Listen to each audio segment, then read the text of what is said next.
High everyone, स्वागत छ हजुरहरूलाई मेरो फर्स्ट मिनी ब्लगमा। यो चाहिँ मेरो पहिलो मिनी ब्लग हो। सो आज चाहिँ हामीहरू हस्पिटल जाँदैछौँ। हस्पिटल चाहिँ किन जाँदैछौँ भन्दा हस्पिटल चाहिँ मैले मेरो भाइले लगेर जाँदैछु।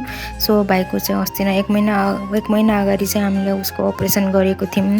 सो त्यो अपरेसन चाहिँ त्यो घाउ चाहिँ के कस्तो भयो भनेर चाहिँ डक्टरले देखाउन जाँदैछौँ। सो डक्टरले त बोलाउनु भएको थिएन, त्यो पनि हामी चाहिँ जाँदैछौँ के कस्तो भयो भनेर। सो अब चाहिँ हामीहरू लाग्नुपर्छ। सो अहिले चाहिँ हामीहरू हिँड्दैछौँ।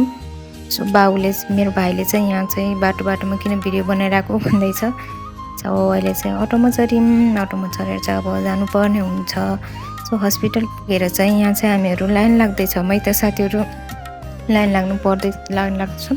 सो अहिले चाहिँ डक्टरलाई देखाएर हामी चाहिँ घरतिर फर्किँदैछौँ। डक्टरले चाहिँ त्यस्तो केही पनि भन्नु भएन, राम्रो छ, घाउ चाहिँ एकदम राम्रो छ, हात्तिनु पर्दैन भन्नुभयो डक्टरले चाहिँ।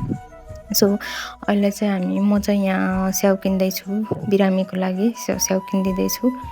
सो अहिले चाहिँ हामीहरू हिँड्दै घर जान लागेको, यस्तै सामानहरू किन्नु छ, त्यही भएर चाहिँ हिँड्दै जान लागेको।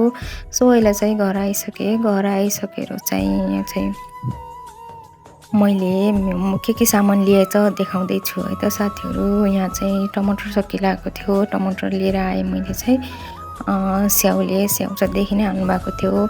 सो ऊ चाहिँ खरबुजा लिएर आएँ, खरबुजा लिएर आएँ। यो चाहिँ मेरो छोराले एकदमै मनपर्छ। यो चाहिँ एक्लै खाइसक्छ उसले चाहिँ है त। अहिले चाहिँ हेर्नुहोस् खरबुजा पाएर चाहिँ एकदम खुसी भएको छ। ऊ चाहिँ अहिले स्कुलबाट आएर खाना लागेको छ, उसको मामाले चाहिँ काटिदिँदैछ। सो कति धेरै खुसी भएको छ, खरबुजा पाएर चाहिँ ऊ धेरै खुसी हुन्छ। खाँदैछ उसले चाहिँ एक दिनमै एउटा खरबुजा खाइसक्छ है, हिजो पनि खाएको थियो, खाइसक्छ। सो यति भन्दै आजको मिनी ब्लग चाहिँ म यहीँ अन्त्य गर्न चाहन्छु। बाई बाई साथीहरू।